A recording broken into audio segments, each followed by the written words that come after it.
Hey YouTube, Eagle Run 23 here. Welcome to the channel. This is the problem child 6.5 Creedmoor.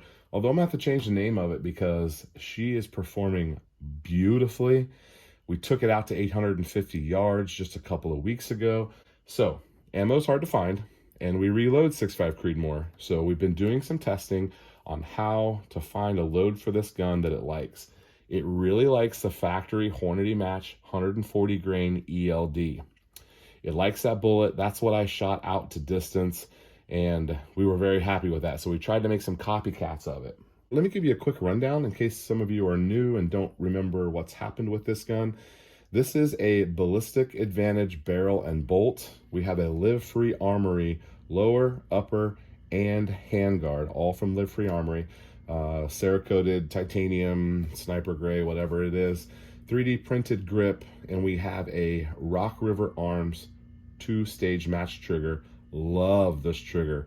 We got a smoking deal on it a couple months ago. Anyway, love this trigger. Bring in here, we're trying the Strike Industries flat wire 308. We have an adjustable Odin Works heavy buffer in here with that flat wire spring, and she's cycling really well now. Of course, adjustable gas block, we've been tuning on all that. It might be a little over gassed. We're throwing a little bit forward.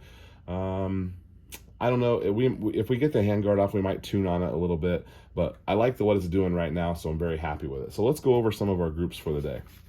Okay, so we shot several different ammo. I probably shot 100 rounds through this gun today, and we shot several different ammo, several different loads. I'm gonna kind of run you through some of the high points here.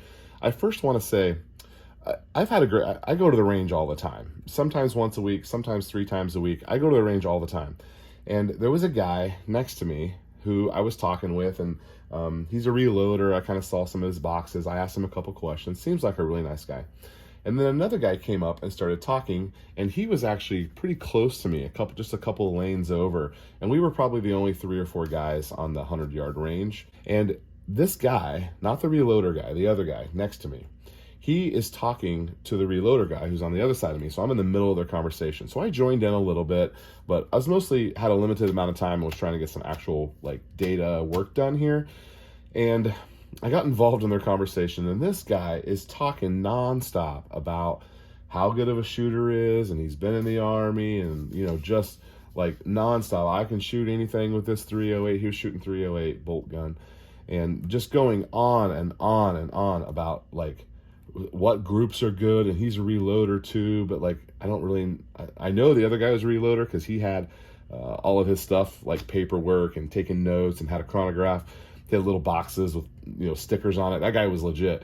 This guy was just collecting his brass. I don't know, I didn't see his ammo boxes, so maybe he was shooting factory ammo today, but he's a reloader on another day. I don't know, but he's talking nonstop about his groups and how good of a shooter he is.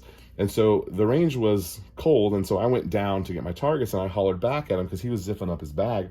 I go, "Hey, do you want me to get your targets for you?" And he was like, No, I don't need them. I know what they are down there. I want all of them touching, all this stuff. Just wearing me out with this for 45 minutes to an hour. When I go down there, of course, I had to sneak a peek over at Homeboy's target to see just how good of a shooter he is.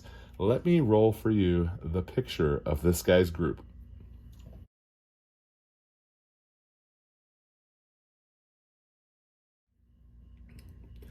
Now, I have nothing to hide from you, and maybe it's because I have a YouTube channel that my transparency is a little bit, and I've had people tell me that I'm too transparent and that, this video should have been an email and I shouldn't have made a video about it, but I'm sharing with you guys everything. There's good and there's bad, and I am not afraid to show you my groups, and I'm also not afraid to tell you that I know that I can do better than these. I got to find a load and I got to work on it. Here's my first group.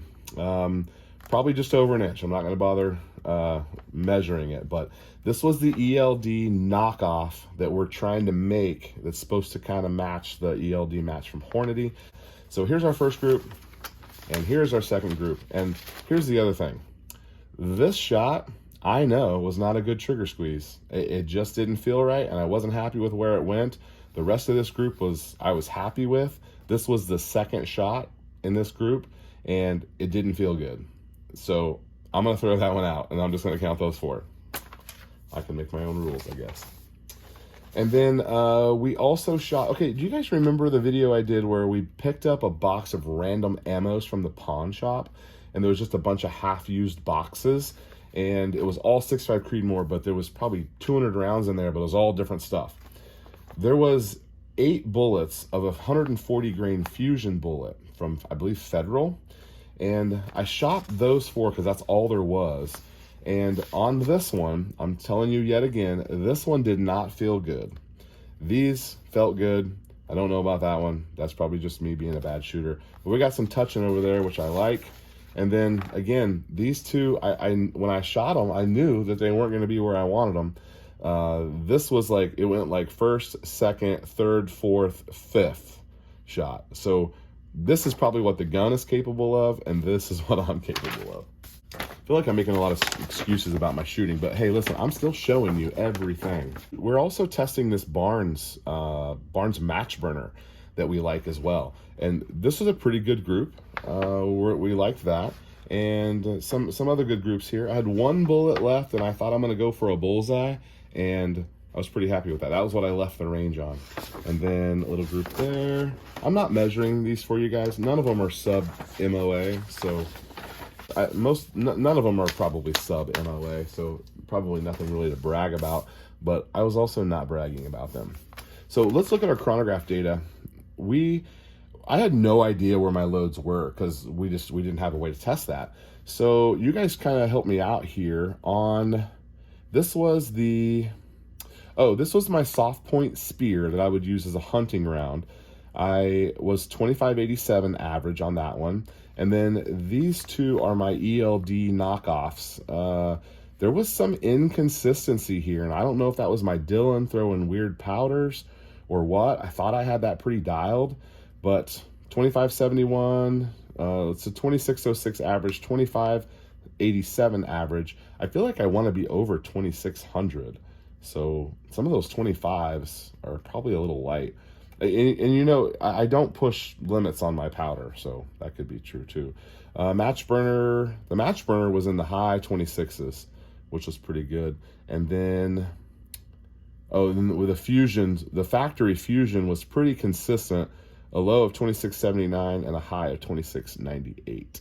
So pretty consistent out of that, and that's the one I know I had 2 bad shots on that. I wrote 2 bad shots right there on my data log. So anyway, we really like this gun now. I'm not going to call it the problem child 6.5 anymore. I feel like we've got this in our rear view mirror now, and we can just focus on shooting good groups, finding a load for it, maybe pushing out some yardages here and there. Originally, this was going to be a hunting gun, but guys, this gun is so freaking heavy with that big old vortex on there.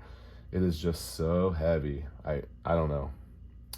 It would not be fun to pack this around. So anyway, all right, I'm going to leave you with that. Had a great time at the range. Thanks for watching. Eagle Run 23. We'll see you next time.